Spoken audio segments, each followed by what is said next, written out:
Tariff US की तरफ से जो टैरिफ का जो ये बम फोड़ा गया है और उसका असर भी दिखता नजर आ रहा है, इस पर क्या कहेंगे? बहुत असर होने वाला है। 50% हमारे एक्सपोर्ट्स पर असर पड़ने वाला है। 60,000 करोड़ का हमारा मोटर पार्ट्स का जो एक्सपोर्ट है, ज्वेलरी, जेम्स, रेडीमेड गारमेंट्स, ये बुरी तरह मुतासर होने वाले हैं। और अफसोस की बात यह है कि फरवरी में हमारे प्रधानमंत्री यूएस के प्रेसिडेंट डोनाल्ड ट्रंप से मिले थे, बातचीत हुई थी, और फिर उसके बाद ये टैरिफ का शुरू हो गया।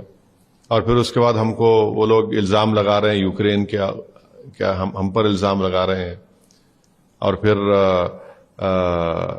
ये जो यकीनन इस 50% टैरिफ से बहुत बड़ा नुकसान होने जा रहा है भारत के उन तमाम एक्सपोर्टर्स का, जेम, ज्वेलरी, रेडीमेड गारमेंट्स का, मोटर पार्ट्स का। तो ये तो मैं समझता हूं कि नरेंद्र मोदी गवर्नमेंट को जवाब देना पड़ेगा देश की जनता को, क्योंकि आपने डोनाल्ड ट्रंप से तो इतना रिलेशनशिप को आगे बढ़ा लिया था कि अब की बार ट्रंप सरकार कह दिया था। फिर फरवरी में हमारी प्रधानमंत्री उनसे मुलाकात किए, उनके ओथ में हमारे फॉरेन मिनिस्टर वहां मौजूद थे। आखिर ऐसी क्या वजह है? और सब मोदी सरकार को जवाब देना है कि जिन लोगों का भी नुकसान होने जा रहा है उनके लिए सरकार क्या करने वाली है, उनको कैसे उनको राहत दिलाएगी, उनको कैसे उनकी मदद करेगी। तो ये और फिर बार बार जी जो अमेरिका के जो नवारो जो उनके जो जिम्मेदार हैं वो भारत पे इस तरह की तनकीद कर रहे हैं। अगर वही बात अगर देश के प्रधानमंत्री के बारे में कोई अपोजिशन लीडर करता तो बीजेपी वाले उस पर कूद पड़ जाते। खामोश क्यों है भाई? वो क्या क्या बोले जा रहा है। हमारा बीजेपी से हमेशा आइडियोलॉजिकली के ऊपर इख्तलाफ रहेगा, मगर वो क्या बात बोले जा रहा है?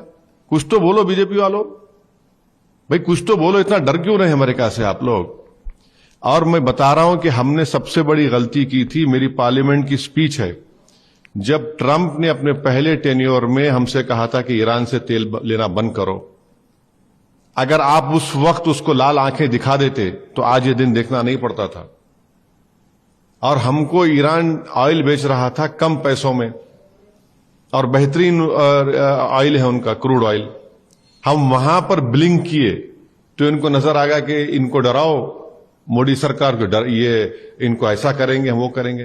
पहली गलती वहां पर थी, बुनियादी गलती। मैंने पार्लियामेंट में खड़े होकर कहा था कि मत मानिए इस बात को।